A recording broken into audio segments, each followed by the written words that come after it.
Have you ever wondered how one of the world's oldest civilizations began?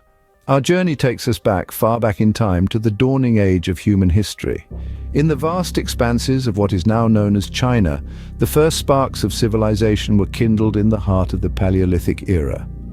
This was a time when early humans roamed the earth, living off the land and navigating the challenges of a wild and untamed world.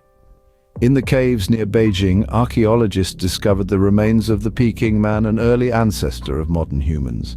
The Peking man, who lived approximately 700,000 years ago, used fire for warmth and cooking, marking a significant leap in human evolution. As centuries rolled into millennia, the Paleolithic era gave way to the Neolithic era. The transition was marked by a shift from nomadic life to settled agriculture. In this new era, the early Chinese people began to cultivate millet and rice, raise domestic animals, and craft pottery.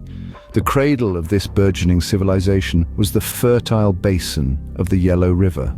The river, often referred to as China's sorrow due to its devastating floods, was also its lifeblood.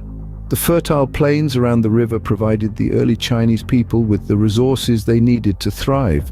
Ancient villages sprouted along the riverbanks, growing into bustling cities.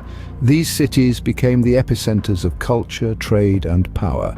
The people developed a complex social structure, established government institutions, and invented writing. They crafted intricate jade artifacts, built massive tombs, and created a rich tapestry of myths and legends. In the midst of these developments, the foundations of a civilization were being laid. A civilization that would continue to grow, evolve, and influence the world in profound ways. From these humble beginnings on the banks of the Yellow River, the roots of Chinese civilization spread deep and wide. Thus began the story of a civilization that would span thousands of years and shape the course of human history. What if I told you that the concept of ruling dynasties started in ancient China? Yes, that's right. The concept of dynastic rule, a long line of rulers from the same family, has its roots in the ancient civilization of China. Let's start with the Xia dynasty, the first dynasty in China as recorded in the annals of history. This dynasty, according to ancient historical chronicles, was established by Yu the Great, who successfully controlled the flooding of the Yellow River. A monumental task that won him the throne, marking the beginning of the dynastic rule in China. Then came the Shang dynasty. Known for its advancements in technology, the Shang dynasty also saw the development of a complex system of writing. This system, a precursor to modern Chinese script, was a significant milestone in the evolution of Chinese civilization. But that's not all. The Shang dynasty also made considerable contributions to Chinese religion, with the practice of ancestor worship becoming an integral part of Chinese culture. Next in line was the Zhou dynasty. This era is particularly remarkable for the profound development of philosophy. The Zhou dynasty was, in fact, the cradle of Chinese philosophy, giving birth to some of the greatest Chinese philosophers like Confucius and Laozi. Their teachings have shaped Chinese thought and culture and continue to influence societies around the world even today. But what's the big deal about these dynasties? Well, the significance of the dynastic rule lies in the socio-political structure it established. The concept of a ruling dynasty where power is passed from one generation to the next within a single family played a crucial role in shaping the political landscape of ancient China. This structure, with its emphasis on lineage and inheritance, set the stage for the evolution of China's unique socio-political fabric. So, the next time you hear about a ruling dynasty, remember it's not just about the power or the throne, it's about a system that has its roots in the ancient civilization of China, a system that has shaped the nation's history and culture. The dynastic rule set the stage for the evolution of China's unique socio-political structure. Can you imagine a time when China was not one, but many competing states? Picture this, a map of China, fragmented into 7 distinct territories, each vying for power. This was the reality during the Age of Warring States, a period that stretched from the 5th century BCE to 221 BCE. In the heart of ancient China, 7 states, Qin, Qi, Chu, Yan, Han, Wei, and Zhao, were locked in a fierce and relentless struggle for supremacy. This was not a time of unity, but of division, of endless conflict and shifting alliances. It was an era marked by great upheavals, but also by remarkable intellectual and cultural flourishing. During this tumultuous period, three major philosophies emerged that would profoundly shape Chinese thought and culture: Confucianism, Taoism, and legalism. Let's take a closer look at each. First, Confucianism. Named after its founder, Confucius, this philosophy emphasized moral integrity, respect for authority, and the importance of rituals.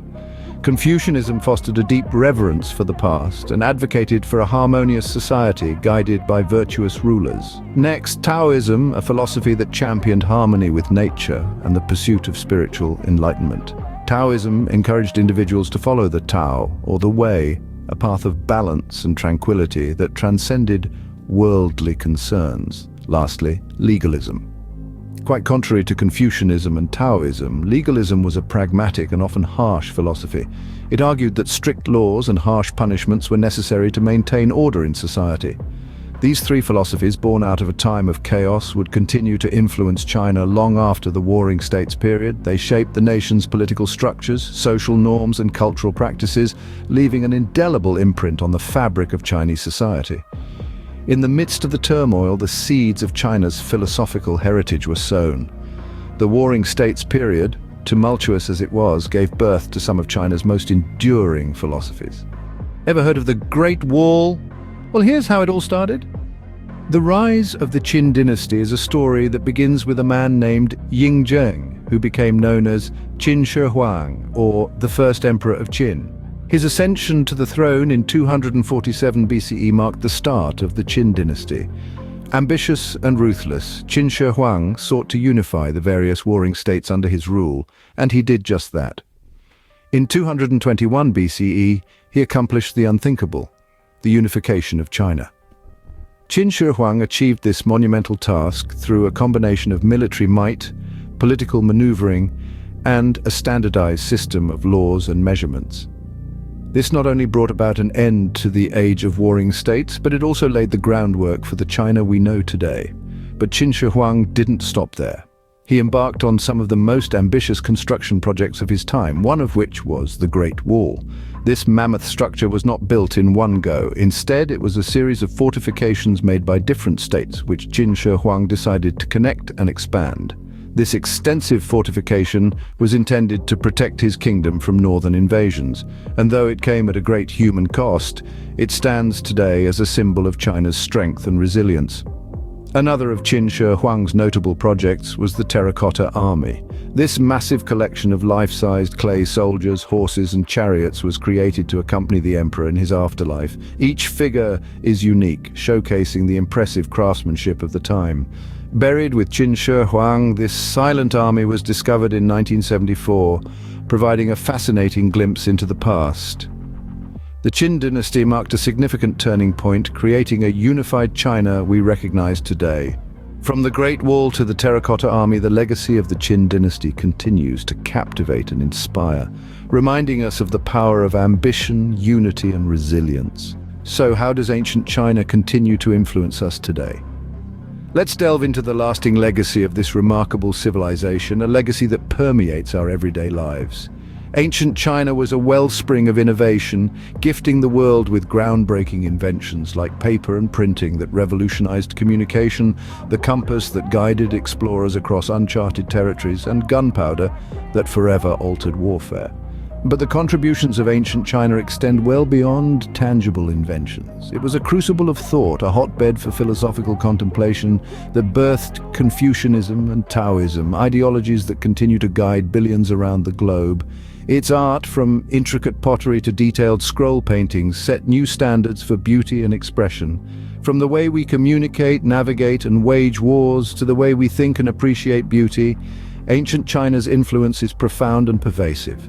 The echoes of ancient China continue to reverberate, shaping the world in countless ways.